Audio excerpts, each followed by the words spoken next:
How's it going, everybody? So today, finally came in. I am installing the Westcott front lift only kits. Comes with the 2 shim plates and the collar. We already kind of started tearing things down a little bit. And then for the back, we are going to be doing Coachbuilder plus 2 shackles. This will give it about a 1.25 inch lift. And the Westcott will be giving it about a 1.5 lift for the fronts. With the Westcott lift, these 4 black washers will actually go to your bump stops. So there's 2 on each side. So Westcott does provide you with 4 of them. So pretty much all you do is you just put it over the bump stop and you put red Loctite on it. And then you just twist them back into its original place.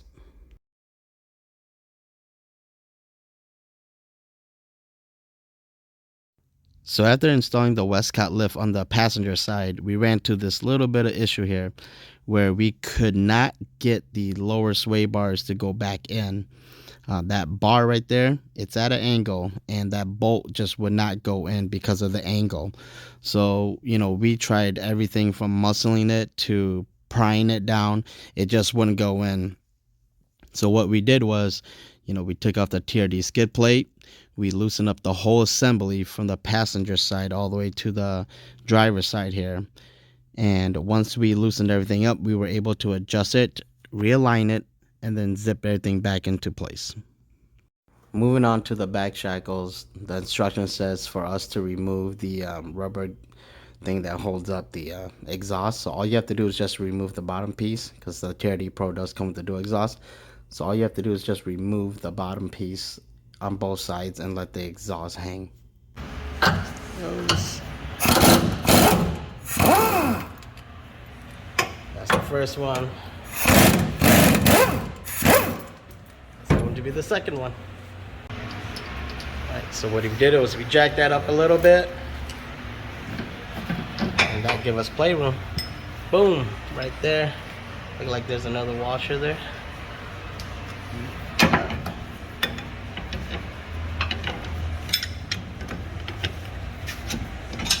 Comes right out. There you go.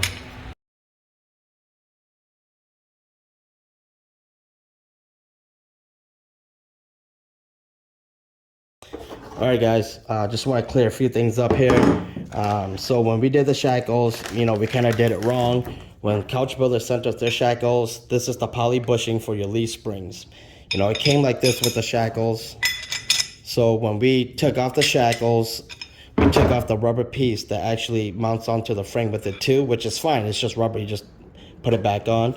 So that's actually the wrong way to do it. Yes, this is the poly bushing from Coachbuilders, and you're supposed to actually put it under the leaf spring and push out the old Toyota, not old, but the Toyota bushing. So you're supposed to knock these out, and then you put these in, and then you use the rubber things that came with Tundra, and you put it in like that. All right, guys, so that's kind of how you're supposed to do it. Also included with the Coachbuilder shackles, they have the carrier bearing drop kit. It's just 2 cylinder spacers, a little over an inch. All you do is you follow the drive line right down the middle of your drive shaft, and you just unloosen it. Have a high jack to support your drive shaft. Pretty much put the spacers in just like that, and you want to torque it to 25 foot-pounds of torque per their instructions.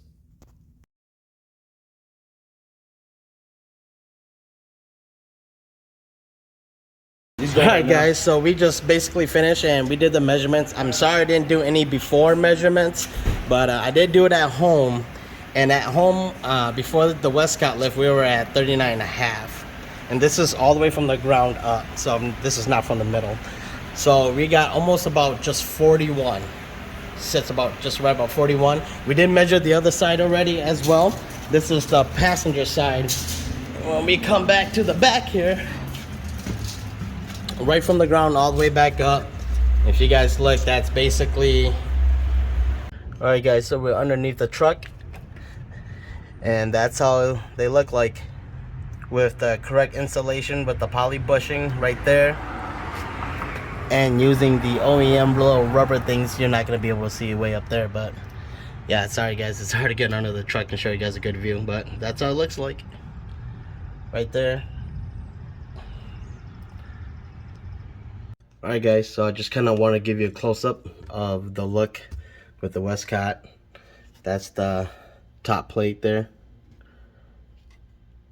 for the Tundra. Still got a little bit of room, and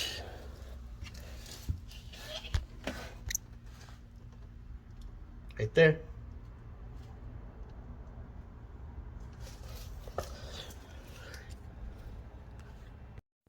It's absolutely amazing what 1.5 inches can do. That's what she said.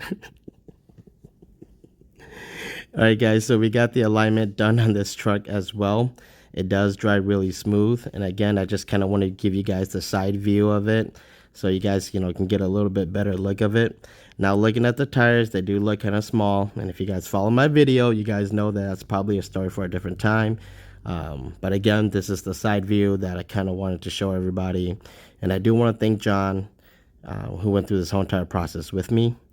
And also, I want to thank all you guys. If you guys made it this far, and if you guys decide to go with the same setup, make sure to leave a comment so I can help you guys out. Don't forget to like, share, and subscribe. As we all know, I just do this for fun. But until next time, guys, live a sinful life and reach out if you need anything. Take care.